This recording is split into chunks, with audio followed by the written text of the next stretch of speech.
El doctor estaba luchando por salvar a mi hija en la sala de emergencias. Afuera, su suegra soltó fríamente: «Se lo merece». Yo estaba a punto de responderle cuando la mejor amiga de mi hija se acercó y le dijo: «¿Quiere que le cuente a todo el hospital la verdadera razón por la que su nuera tuvo el accidente?». Todo el pasillo se quedó helado. Me alegra que estés aquí. Si estás viendo este video, dale like, suscríbete al canal y cuéntame en los comentarios desde dónde escuchas mi historia de venganza. Quiero saber hasta dónde ha llegado. Estoy sentada en mi casita a las afueras de la Ciudad de México, con una luz amarillenta y mortecina que se refleja en las paredes ya descoloridas.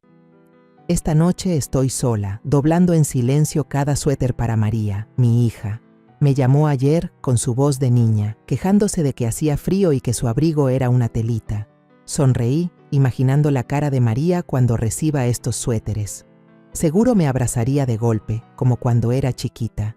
El reloj de la pared hacía tic-tac, marcando las 10:45 de la noche. Acababa de sentarme en mi viejo sillón para tomar un sorbo de té caliente, sintiendo el calorcito extenderse en la palma de mi mano. De repente, el timbre del teléfono fijo sonó, agudo y frío, cortando de tajo el silencio. Di un brinco, dejé la taza y el corazón me empezó a latir a 1000 por hora. ¿Quién podría llamar a estas horas? Nadie llama tan tarde, a menos que sea para dar una mala noticia. Descolgué el teléfono con la voz ronca. ¿Bueno? Del otro lado de la línea, una voz de mujer, apurada y temblorosa. ¿Es usted la mamá de María? Soy Teresa, una enfermera del Hospital San Felipe. Su hija está en urgencias. Tiene que venir de inmediato. Acaba de tener un accidente de coche. Sentí como si el mundo se me viniera encima. ¿Un accidente? ¿Mi María? No, no podía ser.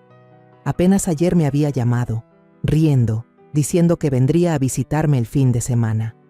Me levanté de un salto y la taza de té se me resbaló de las manos, haciéndose añicos en el suelo mientras el líquido salpicaba por todos lados. Mis manos temblaban, mi cabeza daba vueltas. ¿Qué dijo? María, ¿cómo está? ¿Es grave? Casi le grité al teléfono, pero Teresa solo repitió: «Venga de inmediato, rápido».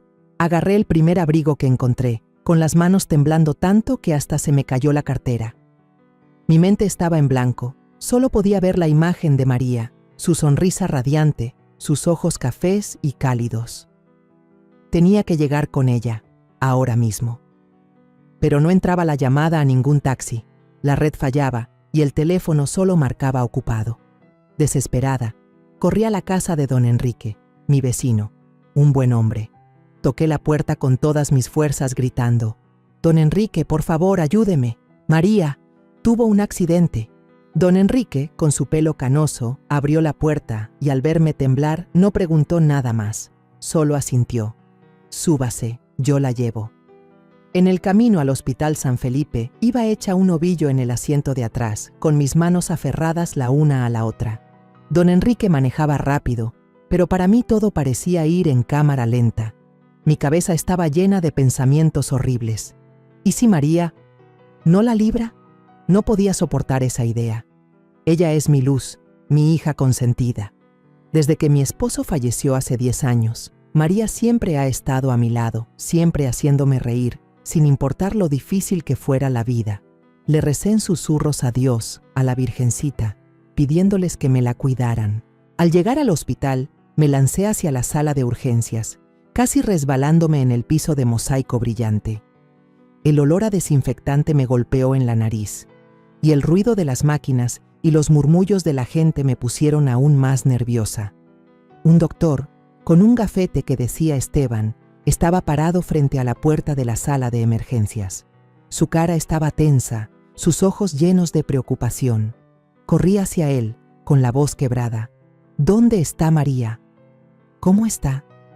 Antes de que pudiera responder, Teresa, la enfermera que me llamó, se acercó corriendo. Me tomó de la mano y con la voz entrecortada, dijo: «Tranquilícese, por favor. María sufrió un golpe muy fuerte en el pecho, perdió mucha sangre. Pero lo más importante es que su corazón acaba de detenerse». Al oír eso, me quedé helada. ¿Su corazón se detuvo? No, no podía ser. Mi María, mi niña sana y llena de vida, no podía irse así. Me agarré de la pared fría, con los ojos pegados al cristal de la sala de emergencias. A través de él, vi a María inmóvil sobre la cama, con su cabello negro revuelto y su rostro pálido. A su alrededor, los doctores y enfermeras se movían a toda prisa. Uno le hacía compresiones en el pecho, otro sostenía una jeringa. Un enredo de cables cubría su cuerpo, como si quisieran amarrar a la fuerza esa vida tan frágil. Quería gritar, correr a abrazarla, pero mis pies estaban clavados al piso. Solo podía quedarme ahí, con las lágrimas corriendo por mis mejillas, susurrando: «María, hijita, no me dejes». Los minutos pasaban como si fueran siglos. No me atrevía a parpadear, temiendo que, si apartaba la vista, María desaparecería. De repente, el monitor cardíaco soltó un pitido suave, luego otro, y después se volvió más constante. El doctor Esteban se dio la vuelta y gritó, con la voz llena de esperanza: «¡Ya tiene pulso!». Sentí como si me sacaran de un abismo. El corazón de María latía de nuevo. Mi niña seguía viva. Me dejé caer de rodillas en el pasillo, llorando a mares, agradeciéndole al cielo y a la tierra. Mis lágrimas ya no eran de dolor, sino de una alegría mezclada con el miedo que aún no se iba. Estaba sentada en una de esas sillas de plástico, duras y frías, en el pasillo del Hospital San Felipe. La luz blanca y gélida del techo me hacía temblar. Una enfermera joven, de chongo alto, se acercó y con cuidado me puso una cobija delgada sobre los hombros. «Guarde fuerzas, señora», me dijo con una voz suave. «Le estamos haciendo una tomografía cerebral y vamos a monitorear su presión por unas horas más. Tómese un tecito caliente». Me entregó un vaso de unicel. El calor se sentía en mis manos, pero mi corazón seguía helado. Asentí para darle las gracias, tratando de aguantar las lágrimas, pero mi cabeza era un torbellino. Me levanté, intentando respirar profundo para calmarme. Justo en ese momento, escuché el tintineo de unos tacones en el piso de mosaico. Al voltear, vi a Rosa, la mamá de Julián, la mamá de mi yerno, entrando. Llevaba un abrigo de piel carísimo, los labios de un rojo encendido y en la mano un iPhone de los nuevos, hablando con alguien con un tono cortante. Antes de que pudiera decir algo, colgó y me miró de frente. Sin un saludo, sin una pizca de preocupación, soltó una frase que se me clavó como un cuchillo en el corazón. Se lo tenía merecido. Me quedé pasmada, como si me hubieran dado una bofetada. ¿Que se lo tenía merecido? Mi hija, la niña que amo más que a mi propia vida, estaba en una sala de urgencias, y esta mujer se atrevía a decir eso. Apreté los puños, tratando de contener la rabia que me hervía por dentro. Estaba en un hospital, no podía hacer un escándalo. Pero antes de que pudiera contestarle, se escuchó otra voz, tranquila pero filosa. Entonces, ¿quiere que le cuente a todo el hospital la verdadera razón por la que su nuera tuvo el accidente? Me di la vuelta y vi a Natalia, la mejor amiga de María. Llevaba una chamarra de mezclilla, el pelo suelto hasta los hombros y una mirada llena de determinación. Rosa se quedó tiesa, con los labios rojos apretados. Natalia no esperó a que respondiera. Sacó su celular y puso un video. «Mire esto», dijo, con una voz fría como el hielo. Me acerqué, con el corazón latiéndome a mil. En la pantalla vi a Julián, mi yerno, en medio de una fiesta de lujo. A su alrededor estaban su mamá, la mismísima Rosa, junto con la hermana y el hermano de Julián, toda la familia Mendoza. Brindaban con copas de vino, riendo a carcajadas. Un hombre, con la cara roja por el alcohol, gritó: «¡Salud por Julián y el bebé! ¡Por fin los Mendoza van a tener un heredero!». Me quedé aturdida, como si alguien me hubiera dado un puñetazo en el estómago. «¿Qué? ¿Cuál bebé?», solté con la voz temblorosa. Natalia suspiró y me miró con una profunda tristeza. «Es el hijo de su amante», dijo, bajando la voz. «Este video lo grabó una amiga mía en la fiesta de hoy. Ella conoce a los Mendoza, la invitaron. Se lo mandé a María por la tarde. Me quedé ahí parada, con la cabeza dándome vueltas. María recibió este video y luego manejó hasta allá, ¿verdad?». Miré a Natalia, tratando de que no se me quebrara la voz. «¿Ella? ¿Qué te dijo?». Natalia asintió con los ojos enrojecidos. Me preguntó la dirección de la fiesta. Supongo que pensó en ir a enfrentarlos. Todo mi cuerpo empezó a temblar, como si me recorriera una corriente eléctrica. Así que María, mi hija, vio ese video. Supo que Julián la engañaba. Supo que toda su familia política estaba celebrando al bebé de otra. Esa conmoción probablemente la hizo perder el control del volante. Me llevé la mano al pecho, sintiendo que mi propio corazón se detenía. Mi María, mi niña fuerte y alegre, pero también tan frágil. Me la imaginé sentada al volante, con las lágrimas corriéndole por la cara, las manos temblorosas, tratando de llegar a ese lugar para exigir una explicación. Y entonces ocurrió el accidente. Apenas me estaba recuperando cuando Rosa volvió a hablar, con la voz llena de desprecio. Si no supo retener a su marido, que se aguante las consecuencias. En mi familia no queremos mujeres débiles y, para colmo, estériles. Esa frase fue la gota que derramó el vaso. Di un paso hacia ella, lista para gritarle en la cara, para decirle que María no era una mercancía para que ella la juzgara. Pero Natalia fue más rápida y me detuvo con la mano. Miró fijamente a Rosa y con una voz clara y contundente dijo: «Entonces, ¿quiere que haga público este video? Para que todo el mundo sepa lo orgullosos que están los Mendoza de que su hijo le ponga el cuerno a su esposa». El pasillo quedó en un silencio sepulcral. Unas enfermeras que estaban cerca dejaron de hablar y voltearon a vernos. Un doctor que pasaba por ahí también se detuvo, curioso. Rosa se puso pálida, apretó los labios y sus ojos se movían de un lado a otro. Murmuró algo que no entendí, algo como «bola de nacos», y se dio la vuelta para irse, con el taconeo de sus zapatillas resonando en el pasillo. Natalia me tomó la mano y me susurró: «No les haga caso, ya no voy a dejar que se aprovechen de María». Me dejé caer en la silla, sintiendo como si el mundo entero me aplastara. Pero, por primera vez en mi vida, vi un rayo de luz. María ya no estaba sola. Natalia, esa muchacha que yo creía que solo era una amiga más de mi hija, resultó ser la persona dispuesta a defenderla.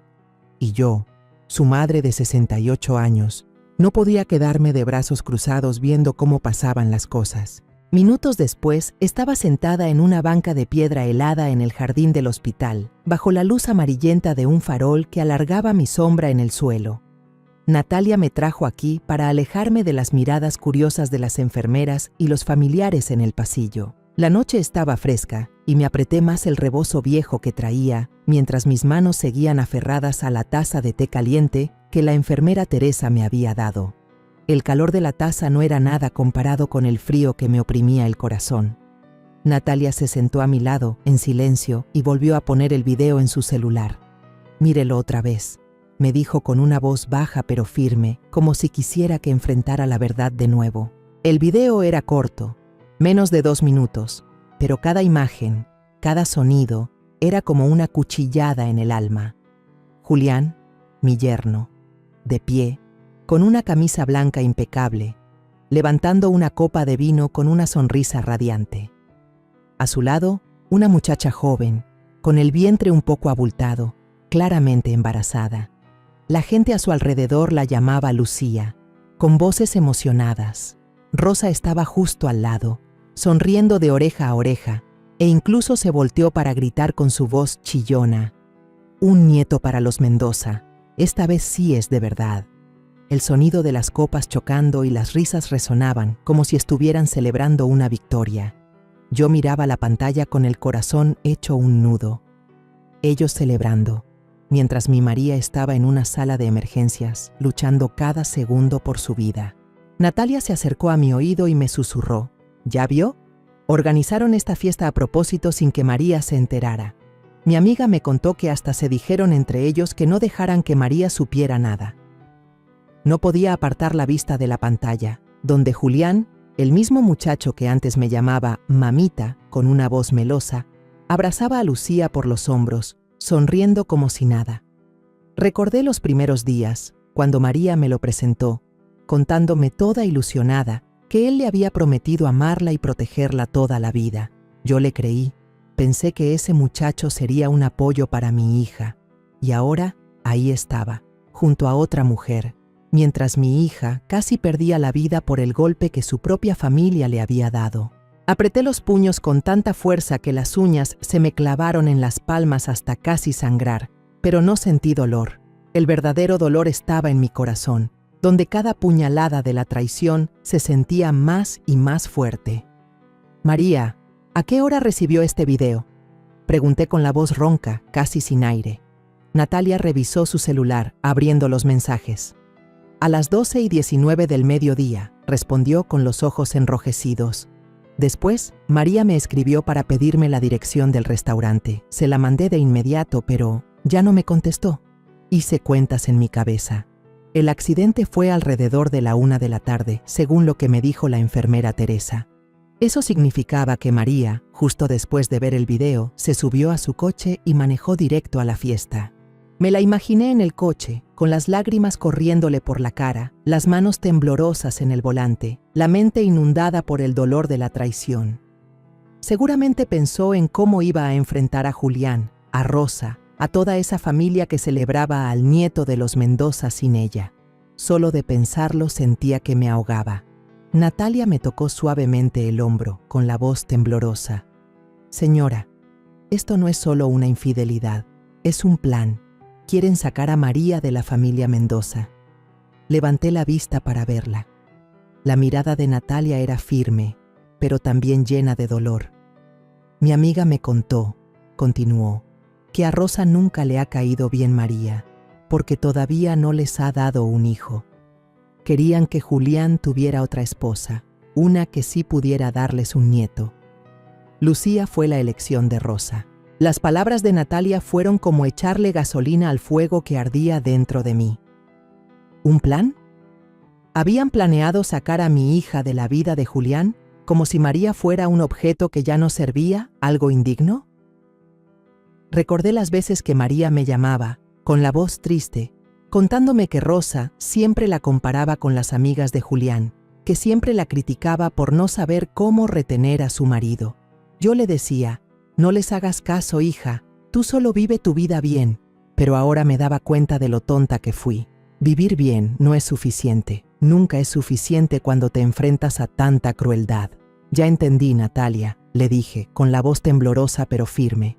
No me voy a quedar de brazos cruzados. Me levanté y miré hacia el edificio del hospital, donde María estaba en terapia intensiva. Si mi hija no podía hablar, entonces yo lo haría por ella. Regresé al lado de la cama de María, donde la luz blanca y fría de la sala de terapia intensiva parecía congelarme el corazón. Habían pasado más de 3 horas desde el accidente, pero Julián no había aparecido. Ni una llamada, ni un mensaje, ni una sola señal de que le importara que su esposa estuviera entre la vida y la muerte. Le tomé la mano a María, estaba helada, y solo un calor muy débil en sus deditos me recordaba que seguía aquí. Le susurré, aunque sabía que no podía oírme. Aquí estoy, María, no tengas miedo. Pero por dentro, la rabia y el dolor crecían como una marea a punto de arrasarlo todo. Escuché el taconeo de unos zapatos en el pasillo. Era Rosa, que había vuelto. Se sentó en una silla de la sala de espera, a unos pasos de mí, pero ni siquiera volteó a ver hacia la habitación de María. En lugar de eso, sacó su celular y empezó a hacer una llamada tras otra. La escuché claramente, con su voz cortante y superficial, como si estuviera hablando de ir al súper. Bueno, ¿spa la perla? Apárteme un masaje para mañana a las 10 de la mañana, por favor. Luego hizo otra llamada, con tono de jefa. Margarita, limpia bien la sala y prepara otro cuarto para la nueva inquilina. ¿La nueva inquilina? Apreté los puños, las uñas clavándose en mis palmas hasta doler. La nueva inquilina era Lucía, la amante de Julián, la que toda la familia Mendoza estaba festejando. No pude más. Me levanté y salí al pasillo, con la voz temblorosa pero tratando de mantener la calma. ¿Dónde está su hijo, Rosa? Ella ni siquiera levantó la vista, solo movió la mano como si espantara a una mosca. Julián está ocupado. No siempre puede dejar sus asuntos para venir corriendo. Me quedé helada, como si me hubieran dado una cachetada. ¿Ocupado? ¿Su esposa estaba en una sala de emergencias después de que su corazón se detuviera y él estaba ocupado? Respiré profundo, tratando de contener la furia que me quemaba el pecho. Su esposa está entre la vida y la muerte, le dije, con una voz fría como el hielo. Y él está muy contento con su amante. ¿Cómo puede decir eso? Rosa levantó la cabeza y me miró como si yo estuviera loca. Sus ojos eran fríos, sus labios rojos apretados, y luego soltó una risita burlona. Al menos ella sí supo cómo darle un heredero a esta familia. ¿Y su María qué? Es un manojo de nervios que no sirve para nada más que para causar problemas. Esa frase fue como un cuchillo en mi corazón. Mi María, la hija que se había sacrificado tantos años para ser una buena nuera, ¿era un manojo de nervios? Aparté la cara, tratando de que no me temblaran las manos. Quería gritarle, decirle que mi María valía más que toda la familia Mendoza junta, pero sabía que no era el momento. Necesitaba guardar mis fuerzas para estar con mi hija. Justo en ese momento, escuché otros tacones, esta vez más agudos. Leticia, la hermana de Julián, entró con su esposo, vestidos como si fueran a una fiesta. Ella llevaba un vestido Gucci ajustado, zapatillas brillantes y lentes de sol, aunque estábamos en el pasillo de un hospital. Su esposo, un tipo gordo y chaparro con una sonrisa falsa, iba a su lado, revisando su celular. Se acercaron a Rosa y le susurraron, pero lo suficientemente alto para que yo escuchara cada palabra. ¿Sigue viva María, mamá? Si no, para ir preparando los papeles de los bienes. Me quedé ahí con la sangre helada. ¿Los papeles de los bienes? Mi hija ni siquiera había despertado. Seguía luchando por vivir. ¿Y ellos ya estaban pensando en repartirse sus cosas? ¿Esta era la familia que María una vez llamó su familia política? Sentí que el suelo se abría bajo mis pies. María había dedicado su juventud a amar a Julián, a tratar de encajar en esa familia, aguantando las indirectas y las miradas de desprecio de Rosa y Leticia. Y ahora, mientras ella estaba inmóvil en una cama, ellos hablaban como si mi hija fuera solo un estorbo que había que quitar del camino. Antes de que pudiera reaccionar, un repartidor de flores entró al pasillo con un enorme ramo de rosas rojas. Miró a su alrededor y preguntó, ¿familiares de la señorita María? Levanté la mano, aunque ya presentía que algo malo venía. Me entregó el ramo con una pequeña tarjeta. La abrí y sentí que el corazón se me detenía al leer. Que te vayas pronto al otro mundo, María. La tarjeta estaba firmada por Lucía. Miré las flores, luego la tarjeta, sintiendo que el mundo se me derrumbaba. No era solo traición, era crueldad, era maldad pura. Sin decir una palabra, le pedí prestadas unas tijeras a una enfermera. Frente a Rosa y Leticia, corté la tarjeta en pedacitos y tiré el ramo entero al bote de la basura. El sonido de las flores al caer fue seco, como el de mi corazón rompiéndose. Rosa abrió los ojos como platos y se levantó de un salto. ¿Qué está haciendo? Va a pagar por insultar a mi familia. La miré directamente a los ojos, con una voz tranquila pero cortante.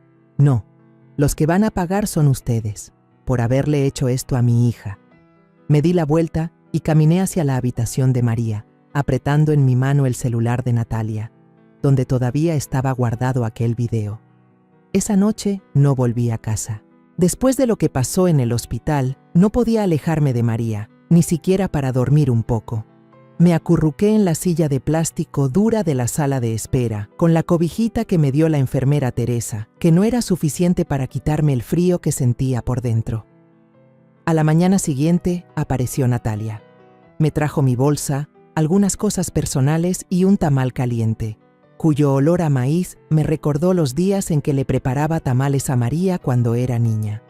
Coma algo, para que agarre fuerzas, me dijo Natalia, con la mirada llena de preocupación. Asentí, pero el bocado se me atoró en la garganta. No tenía hambre, solo deseaba una cosa: ver a María despertar, sonreír y llamarme mamá. A las 7 de la mañana en punto, el doctor Esteban entró.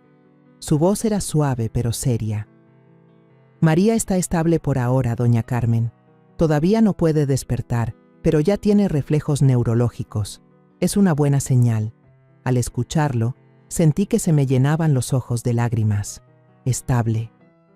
Esas dos palabras eran como una pequeña luz en medio de tanta oscuridad. Me levanté y entré a la unidad de cuidados intensivos. María estaba ahí, con un tubo para respirar en la boca, su rostro pálido pero todavía hermoso como el de un ángel. Le toqué suavemente la mejilla y le susurré: «Ya sé todo, hijita. No voy a dejar que te entierren en el silencio». Pensé en el video que me enseñó Natalia, en Julián, en Rosa, en Lucía y sobre todo en el hombre que estaba junto a Lucía en la fiesta. Parecía más cercano a ella que el propio Julián, y su mirada y sonrisa se me quedaron grabadas. Cuando vi el video la primera vez, no le presté mucha atención, pero ahora, esa imagen era como una pieza que no encajaba en mi cabeza. Algo no estaba bien, no era solo una traición. Saqué mi celular y le escribí a Natalia: «El hombre que estaba junto a la muchacha embarazada en el video, ¿sabes quién es?». A los pocos minutos, Natalia me mandó un acercamiento de la imagen con un mensaje: «No estoy segura, pero creo que es un amigo de ella de la universidad, se llama Joel». Guardé el nombre y la foto y mi determinación se hizo más clara. No podía quedarme sentada en el hospital, esperando mientras los Mendoza se burlaban de María. Tenía que hacer algo, encontrar la verdad, por más dolorosa que fuera. Esa noche volví a casa, me di un baño y me puse ropa limpia. La casa estaba en un silencio que me ahogaba, solo se escuchaba el tic-tac del reloj en la pared. Le llamé a Tomás, mi sobrino, que está en su último año de Derecho. Había trabajado como asistente de verano para la licenciada Beatriz, mi mejor amiga, así que sabía que era bueno con los papeles y las investigaciones. «Tomás», le dije, con la voz ronca después de una noche sin dormir, «necesito que me encuentres a alguien de confianza, alguien que no haga muchas preguntas, pero que sepa investigar discretamente». Tomás respondió de inmediato, con voz decidida: «Conozco a alguien, Arturo Gálvez. Fue policía judicial y ahora es detective privado. Es un hombre recto, pero un poco seco». Asentí, aunque Tomás no podía verme. «Perfecto, consígueme una cita con él». A la mañana siguiente, me reuní con Arturo en una panadería cerca de mi casa. Era un hombre de más de 50 años, con el pelo entrecano y una mirada afilada como un cuchillo. Puse mi celular en la mesa, le mostré el video y le conté todo: el accidente de María, el video de la fiesta, las flores crueles de Lucía.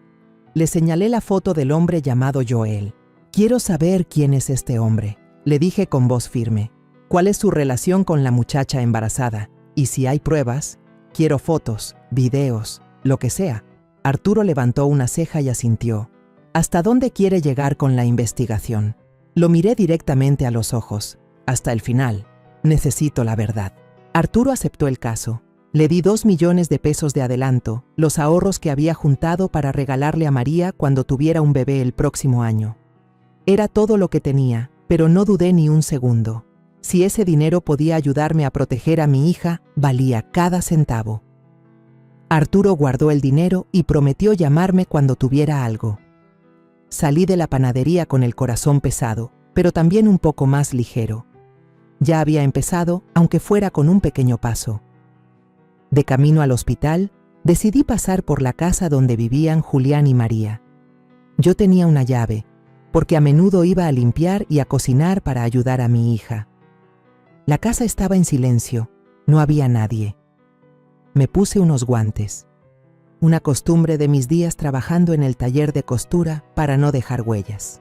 Encendí la linterna de mi celular y empecé a revisar los cajones y las carpetas en el estudio de Julián. No sabía qué buscaba. Solo sabía que necesitaba pruebas, cualquier cosa que pudiera aclarar esto. En un archivero de madera viejo encontré una carpeta. El corazón me latió con fuerza mientras pasaba las hojas. Era un contrato de transferencia de una propiedad a nombre de María, la casita en las afueras que mi esposo y yo le habíamos dejado. Junto a él había una serie de poderes notariales con una firma que parecía la de María, pero el trazo era tembloroso, no como ella firmaba. Seguí revisando y encontré estados de cuenta que mostraban que María había estado depositando dinero regularmente a otra cuenta, que no era de Julián. Me quedé ahí, con las manos temblorosas y la cabeza dándome vueltas. Los Mendoza no solo habían traicionado a María en lo sentimental, también estaban planeando robarle sus bienes. Saqué mi celular, le tomé foto a todo y lo copié en una pequeña memoria USB que llevaba conmigo. Con cuidado, Dejé todo como estaba y cerré la puerta con llave, como si nunca hubiera estado ahí. Esa noche, le mandé todos los archivos a Tomás, pidiéndole que los encriptara y los guardara en una carpeta segura. También le envié una copia a la licenciada Beatriz. Una hora después, Beatriz me llamó, con voz seria. «Carmen, este es un buen comienzo. Estos papeles demuestran que hay algo raro, pero necesitamos un golpe contundente. ¿Estás lista?» Apreté el teléfono y respondí con voz firme. «Haré lo que sea necesario para que se haga justicia para mi hija». Pasaron 4 días desde que le encargué todo a Arturo, el detective privado que Tomás me recomendó. 4 días eternos en los que apenas dormí, sentada junto a María, tomándole la mano y susurrándole palabras de consuelo que no sabía si podía escuchar. Todos los días, el doctor Esteban venía a darme noticias. María está más estable, pero aún necesita tiempo. Yo asentía, pero en mi mente solo había una idea. Tenía que descubrir la verdad. Tenía que proteger a mi hija antes de que despertara. En la 4ª noche, mi teléfono vibró. Era un mensaje de Arturo, corto, pero que hizo que mi corazón se acelerara. «Esta noche, ella se va a ver con ese tipo en un hotel por la colonia Santa Rosa. Voy a grabarlo todo». Leí el mensaje una y otra vez, con las manos temblorosas. Santa Rosa, una colonia vieja con callejones estrechos y hoteles baratos. No sabía qué estaba pasando, pero mi instinto me decía que esta era la última pieza que necesitaba. Esa noche no pude dormir. Me quedé sentada en la silla de plástico, mirando por la ventana del hospital la luz tenue de la calle. Recé, no solo por María, sino también por mí, pidiéndole a Dios que me diera la fuerza para enfrentar lo que venía. A la mañana siguiente, me encontré con Arturo en un pequeño café cerca de una iglesia. El olor a café tostado no logró calmarme. Arturo, con su pelo entrecano y su mirada fría, puso un disco duro externo sobre la mesa. «Tengo lo que necesita», dijo, con su voz grave pero segura. Conectó el disco a su laptop y reprodujo un video. Contuve la respiración, con los ojos pegados a la pantalla. La imagen era clara. Lucía, la amante de Julián, entrando a un pequeño hotel de aspecto viejo con un letrero de neón que parpadeaba. Llevaba un vestido rojo ajustado, su vientre de embarazada se notaba, pero caminaba con confianza. Esperándola en la recepción estaba Joel, el hombre que vi en el video de la fiesta. Se abrazaron, rieron y luego se besaron ahí mismo, frente al recepcionista, sin que les importara nada. La cámara del pasillo los grabó subiendo a la habitación, platicando animadamente. Lucía se reía y Joel le daba palmaditas en el hombro, como si se conocieran desde hace mucho. Después de casi 40 minutos, bajaron. Arturo cambió a una grabación de audio, y lo que escuché hizo que se me helara la sangre. La voz de Joel, grave pero llena de arrogancia, resonó.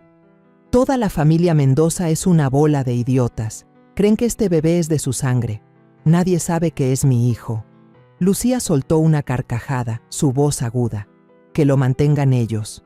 En un par de años nos inventamos un pretexto y nos largamos a Estados Unidos. Y listo». Me quedé ahí sentada, con las manos temblando. La taza de café frente a mí ya estaba fría. Así que el bebé que los Mendoza celebraban, el que Rosa llamaba el nieto de los Mendoza, ¿no era hijo de Julián? ¿Todo era una farsa? ¿Un engaño para usar a María y robarle sus propiedades? Miré a Arturo, con la voz quebrada. «¿Esto es real?» Él asintió, con la mirada seria. «El original está en este disco duro. Le recomiendo que se lo entregue a su abogada y no se lo mande a nadie para evitar problemas». Asentí, apretando el disco duro en mi mano, sintiendo que sostenía una bomba a punto de estallar. Salí del café y manejé directamente a la oficina de la licenciada Beatriz. Ella ya me esperaba y sus ojos se iluminaron cuando entré. Le di el disco duro y le conté todo. Vio el video, escuchó el audio y cuando terminó, me tomó las manos con fuerza, su voz llena de emoción. «Carmen, acabas de destruir toda su fachada de moral. Con esta prueba, más los papeles que encontraste en casa de Julián, vamos a ganar este caso, sin duda». Miré a Beatriz. sintiendo un alivio y un peso al mismo tiempo. ¿Ganar el caso? Yo no solo quería ganar, quería que los Mendoza pagaran por haber metido a mi hija en esta pesadilla. Esa noche, me senté sola en el balcón de mi casa, bajo la luz pálida de la luna que iluminaba la calle vacía. El sonido del noticiero de la televisión vieja en la sala se mezclaba con el de una ambulancia a lo lejos. Pensé en María, en los años que vivió bajo el control de los Mendoza, en las veces que me llamó con la voz triste para contarme las críticas de Rosa. Pensé en Lucía y Joel, en su plan asqueroso y en el silencio aterrador de Julián. Sabía que se avecinaba una gran tormenta, pero esta vez yo iba a ser quien la dirigiera. El lunes por la mañana desperté sintiendo una piedra en el pecho. No había dormido bien, solo unas horas intermitentes, con la cabeza llena de imágenes de María en la cama del hospital, del audio cruel de Lucía y de los papeles falsificados que encontré en casa de Julián. Hoy era el día en que, junto a Beatriz, mi abogada, empezaríamos a actuar. Ya lo habíamos acordado. Beatriz presentaría una denuncia de emergencia ante el juzgado por falsificación de documentos de propiedad. Yo actuaría como apoderada legal en nombre de María, ya que ella seguía sin despertar. Me miré al espejo. Mi cara estaba cansada, mis ojos rojos, pero mi mirada ya no era la de una madre que solo sabía rezar. Estaba lista para luchar. Le llamé a Tomás, mi sobrino, y le pedí que buscara firmas antiguas de María, cualquier cosa de años anteriores, como recibos, cartas o contratos viejos. Necesitábamos compararlas con las firmas temblorosas de los poderes notariales que había encontrado. Tomás, con la agudeza de un estudiante de derecho, prometió encargarse con cuidado. «Voy a revisar cada rastro legal, tía Carmen», me dijo por teléfono con voz decidida. «No se van a escapar». Asentí, aunque no podía verme, y sentí un calorcito en el pecho al saber que no estaba sola. Por la tarde, fui a un pequeño café cerca del hospital, un lugar discreto que Beatriz había elegido. Estaba escondido en un callejón, con paredes de ladrillo viejo y unas cuantas mesas de madera. Al entrar, vi que Beatriz, el doctor Esteban, Natalia y Tomás ya estaban sentados. Nadie sonreía. Nadie dijo más que un breve saludo. Dejé mi bolsa, me senté y sentí como si el mundo entero pesara sobre mis hombros. Sobre la mesa, frente a mí, había una carpeta gruesa, las fotos de las transferencias de dinero sospechosas, el video de la fiesta de Natalia y el disco duro con la prueba de Arturo sobre el encuentro de Lucía y Joel en el hotel. Todo estaba ahí, como balas listas para derribar a los Mendoza. Durante los primeros 5 minutos, nadie habló. Solo se oía el zumbido del aire acondicionado y el tintineo de una cuchara en una taza de café. Miré a mi alrededor y vi que todos tenían una mirada pesada, pero también llena de determinación. Finalmente, el doctor Esteban rompió el silencio. Se ajustó los lentes y dijo con voz grave: «Revisé la última tomografía de María. Hay una ligera mejoría. Empieza a tener reflejos a la luz, aunque muy débiles». Sentí que el corazón me latía con fuerza y las lágrimas querían salir. Ligera mejoría. Solo 2 palabras, pero eran como una pequeña llama en la oscuridad. «Gracias, doctor», le dije, con la voz entrecortada. «Entonces, necesito que todo esté listo para cuando mi hija despierte. Para que vea que no está sola». Natalia puso su celular sobre la mesa, la pantalla iluminada con una serie de notificaciones. «Estas son 9 llamadas perdidas de Julián», dijo con un tono burlón. «Empezó a llamarme desde anoche, después de que se enteró de que usted, doña Carmen, había buscado una abogada». Suspiró y negó con la cabeza. Está asustado. Miré la pantalla y vi el nombre de Julián repetirse una y otra vez. 9 llamadas perdidas. Sí, estaba asustado. Asustado de que todo lo que él y su familia habían ocultado estuviera a punto de salir a la luz. Apreté los puños, las uñas clavándose en mis palmas. Que tuviera miedo, no iba a dejar que se escapara. Beatriz sacó una hoja de papel con un plan de acción escrito a mano, cada punto tan claro como un mapa. Me la acercó y dijo con seriedad: «Vamos a hacer esto. Primero, presentaré una demanda contra Julián por adulterio. falsificación de documentos y abuso del patrimonio de María. También solicitaré al juzgado que congele de emergencia los bienes conyugales para evitar que transfieran algo. Y por último, si es necesario, mostraremos el video de Lucía y Joel en la audiencia preliminar. Me miró con sus ojos afilados. ¿Está de acuerdo, Carmen? Asentí sin dudarlo. Beatriz me dio un fajo de papeles que necesitaban mi firma para autorizarla. Me tembló un poco la mano al tomar la pluma, pero mi mirada era firme. Firmé cada hoja, sintiendo que ponía cada piedra para construir un muro que protegiera a María. Cada firma era una promesa a mi hija. Mamá no va a dejar que te lastimen más. Cuando terminé, le devolví los papeles a Beatriz y le dije: adelante, quiero que paguen. Tomás, sentado a mi lado, sonrió levemente. Me susurró con confianza: tía Carmen, esta vez los Mendoza no podrán negarlo. Todo tiene rastros, imágenes, testigos. Ya revisé los poderes. Las firmas no coinciden con las muestras antiguas de María. Con una verificación legal más, no tendrán escapatoria. Miré a Tomás y sentí un calor en el corazón. Este muchacho, con solo 22 años, estaba a mi lado como un verdadero compañero. Entonces quitemos el último telón, dije, con una voz más ligera pero llena de determinación, para que la luz entre en ese nido de ratas. 10 días después de la reunión en el café, Beatriz me avisó que el juzgado civil había enviado un citatorio de emergencia a Julián y a la familia Mendoza. Los vecinos empezaron a murmurar y los chismes se extendieron como fuego en pasto seco. Dicen que doña Carmen demandó a toda la familia Mendoza, me dijo una señora de la frutería, con ojos curiosos. Solo asentí, sin responder. No necesitaba los chismes de los vecinos para darme fuerzas. Cada segundo sentada junto a María en el hospital, viéndola conectada a un respirador, era suficiente para estar decidida a llegar hasta el final. Beatriz me aconsejó no aparecer tan pronto en público para evitar las artimañas de los Mendoza, pero yo no podía esperar más.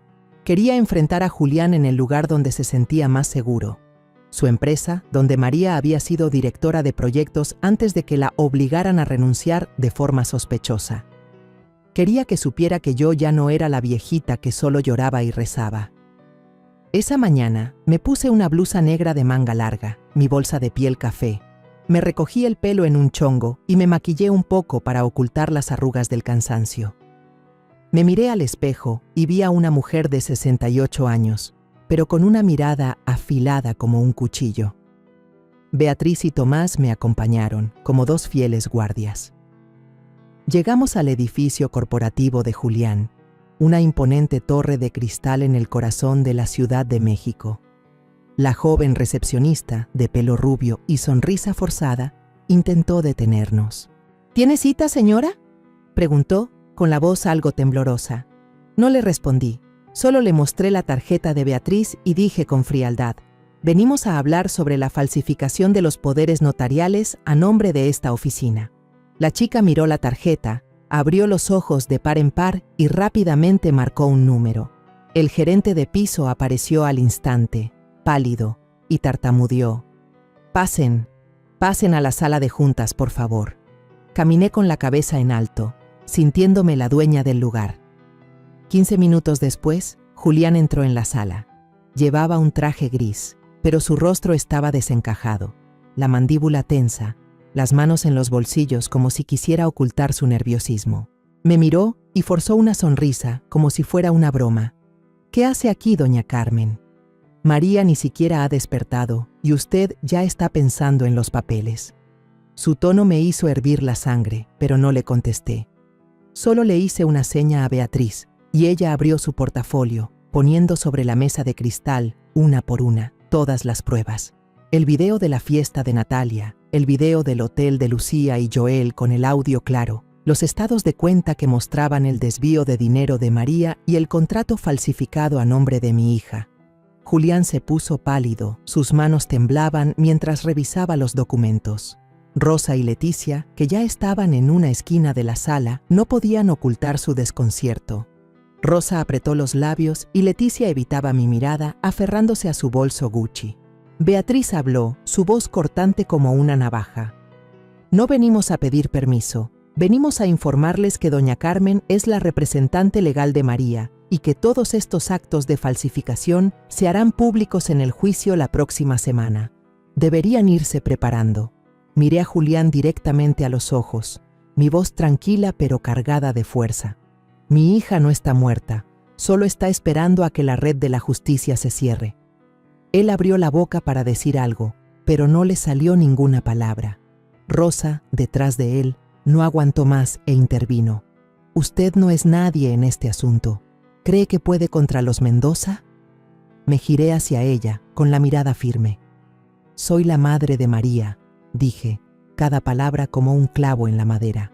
Me quedé callada cuando la insultaban, cuando le robaron sus bienes, cuando celebraban a la amante embarazada porque yo no sabía nada. Pero nadie, ni siquiera una vieja como yo, se queda callada para siempre cuando la verdad sale a la luz. Nadie en la sala se atrevió a responder. Me levanté y salí, dejando atrás el desconcierto en esa lujosa sala de juntas. Beatriz y Tomás me siguieron en silencio, pero sentí su firmeza. Al salir del edificio, el sol brillante me dio en la cara, pero no sentí calor. Me sentí ligera, como si me hubiera quitado un gran peso de encima. Había enfrentado a Julián, a los Mendoza, y no había temblado. A la mañana siguiente, cuando llegué al hospital a ver a María, mi teléfono no paraba de vibrar. Natalia me mandó una serie de mensajes con enlaces a noticias en línea. El primer titular me golpeó: furia de suegra. Mujer de 68 años destapa infidelidad de su yerno. Fortuna de millones de pesos en riesgo de ser congelada. Revisé los artículos y vi fotos mías entrando a la empresa de Julián, junto con detalles de la demanda. Alguien había filtrado la información, quizás un empleado de la empresa o alguien que presenció el enfrentamiento de ayer. Pero no me importó. La verdad había empezado a extenderse, como la luz que disipa la oscuridad. La mañana del juicio me paré frente al Tribunal Superior de Justicia de la ciudad de Querétaro, con el corazón latiéndome con fuerza en el pecho. El edificio, imponente con sus columnas de piedra blanca y fría, estaba lleno de gente. Prensa, medios de comunicación y hasta antiguos amigos de la familia Mendoza estaban ahí, cuchicheando. Escuchaba los murmullos. ¿De verdad doña Carmen demandó a toda la familia Mendoza? Dicen que María casi se muere, ¿no? Crucé entre la multitud con la cabeza en alto, ignorando las miradas curiosas. Hoy no era solo una madre de 68 años. Era la voz de María, la que iba a derribar el teatro de mentiras de los Mendoza. Me senté en la fila de los demandantes, junto a Beatriz y Tomás. Natalia estaba sentada detrás, con una mirada fría y fija en la puerta de la sala. Apreté los puños, clavándome las uñas en las palmas para mantener la calma. Cuando Julián entró, casi no lo reconocí. Llevaba un traje azul oscuro y lentes de sol, pero su rostro estaba demacrado, con la barba crecida, como si no hubiera dormido en días. A su lado iban Rosa y Leticia, ambas vestidas de forma más discreta que de costumbre, pero sin poder ocultar su nerviosismo. Los miré ya sin rabia, solo con una fría determinación. Hoy iban a ver que María no estaba sola. La jueza, Belén Rojas, una mujer de unos 50 años, entró en la sala. Llevaba unos lentes de armazón delgado y su expresión era severa, pero justa. Golpeó el mazo y anunció: hoy este tribunal revisará el caso de falsificación de documentos de propiedad, abuso de poder y las pruebas relacionadas con conductas de engaño matrimonial y financiero. Su voz resonó, silenciando la sala.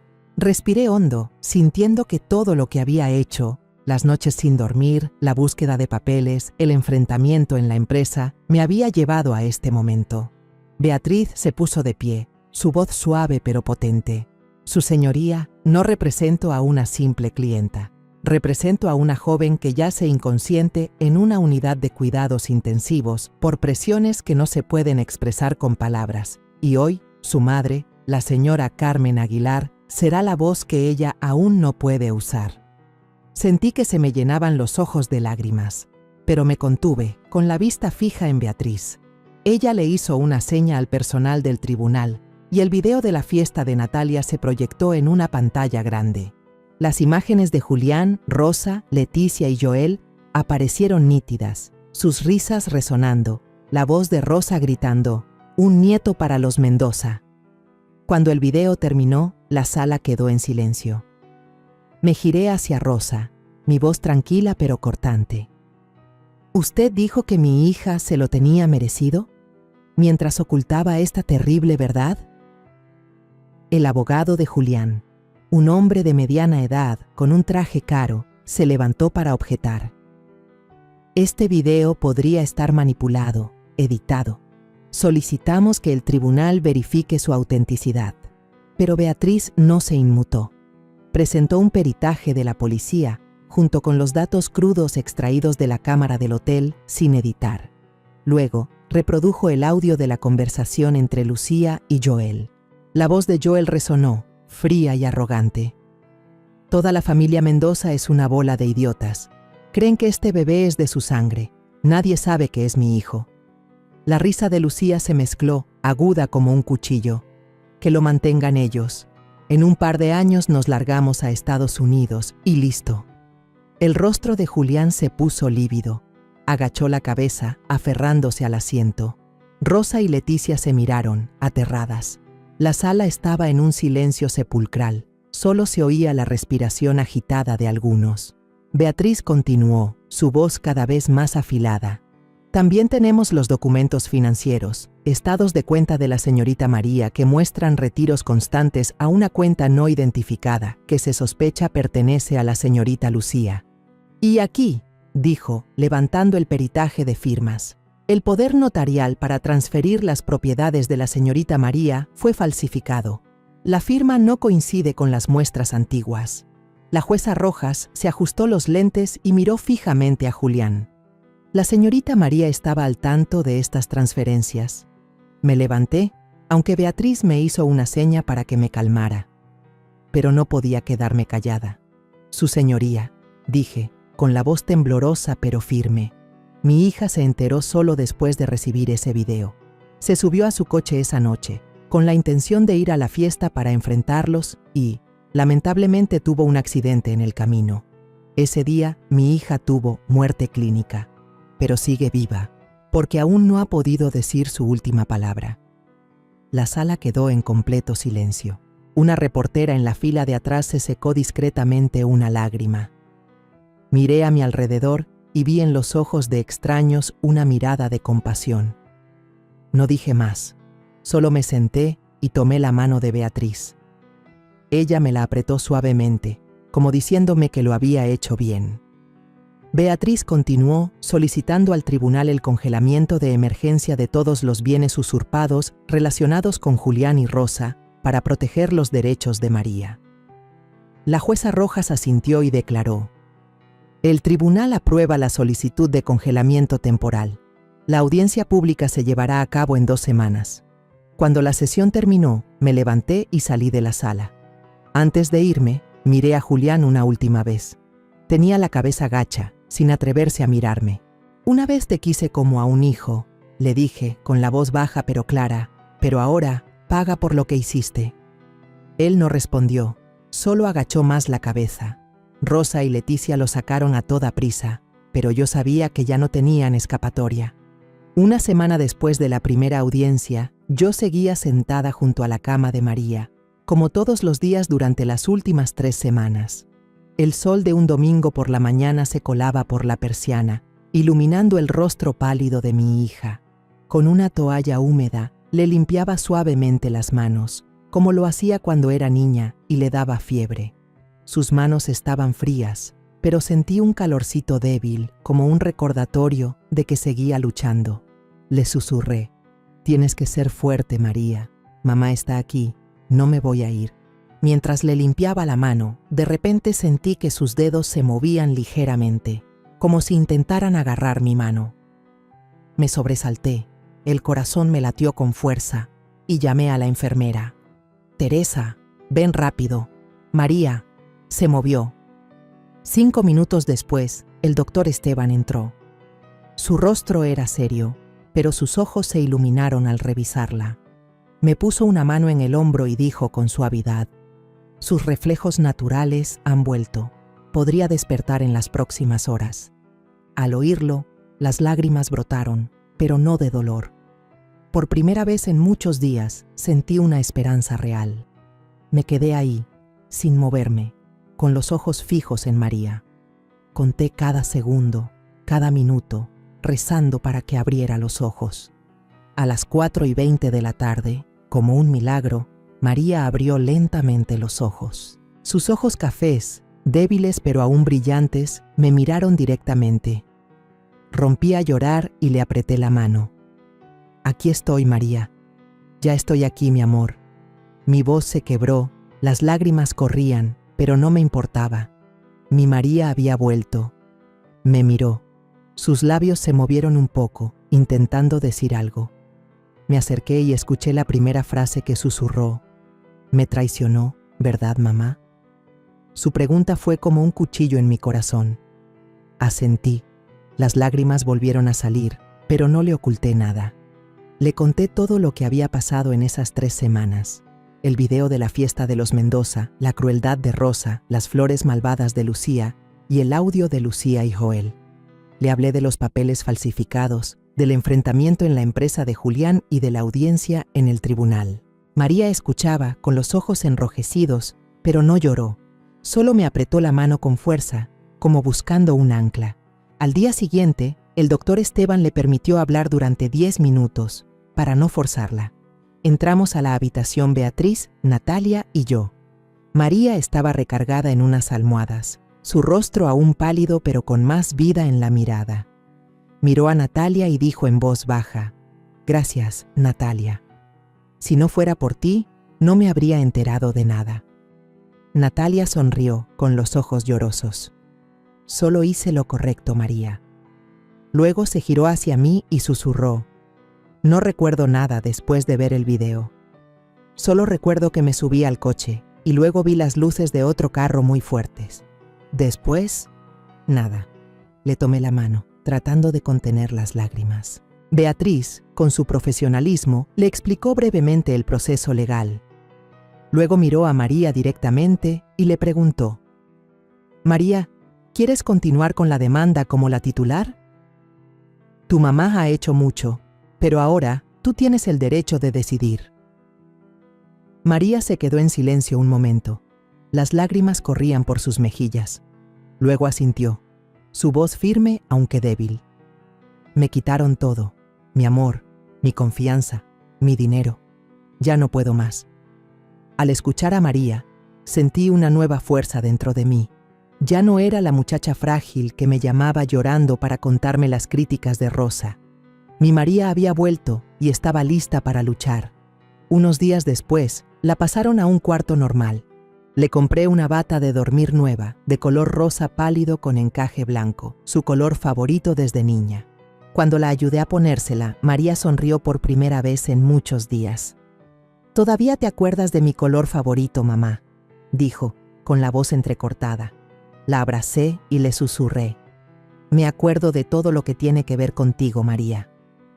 Pasó otra semana, y María ya hablaba con más claridad. Tenía la fuerza suficiente para firmar los papeles que la acreditaban como la demandante principal. Beatriz vino con una nueva carpeta y una sonrisa. «Es la hora, María. No solo vamos a exponerlos, vamos a hacer que paguen». María asintió, sus ojos brillaban, ya sin miedo. La miré, llena de orgullo. Mi niña había vuelto, más fuerte de lo que jamás imaginé. Antes de irme, le propuse a María grabar un mensaje de voz para enviárselo a quienes la traicionaron. Me tomó la mano, su voz temblorosa pero clara. «No los odio por traicionarme. Solo lamento haberlos llamado familia alguna vez». Sentí que el corazón se me encogía. María no los odiaba, pero sabía que le dolía. Encendí mi celular y grabé sus palabras, sintiendo que era una última declaración de guerra. Levanté la vista hacia el rostro sereno de mi hija y le susurré: «Nos queda una audiencia, mi amor, pero esta vez ya no vas a pelear sola». Salí de la habitación sintiéndome ligera, pero decidida. Pensé en los años que María vivió bajo el control de los Mendoza, en las veces que intentó complacerlos solo para recibir desprecio. Pensé en mi propio viaje, de ser una madre que solo rezaba a convertirme en una mujer que se atrevió a enfrentar a una familia poderosa. Tenía 68 años, pero nunca me había sentido tan fuerte. María había despertado, y esa era mi mayor victoria. Apreté los puños, mirando hacia adelante, sabiendo que el próximo juicio sería el lugar donde la verdadera justicia se haría presente, y donde mi hija, por fin, alzaría su voz. La historia que acabas de escuchar ha sido modificada en nombres y lugares para proteger la identidad de las personas involucradas. No contamos esto para juzgar, sino con la esperanza de que alguien escuche y se detenga a reflexionar. ¿Cuántas madres están sufriendo en silencio dentro de su propio hogar? Yo realmente me pregunto, si tú estuvieras en mi lugar, ¿qué harías? ¿Elegirías callar para mantener la paz? ¿O te atreverías a enfrentarlo todo para recuperar tu voz? Quiero saber tu opinión, porque cada historia es como una vela que puede iluminar el camino de alguien más. Dios siempre bendice, y estoy convencida de que la valentía nos lleva a días mejores. Mientras tanto, en la pantalla final te dejo 2 de las historias más queridas del canal. Estoy segura de que te sorprenderán. Gracias por haberte quedado conmigo hasta este momento.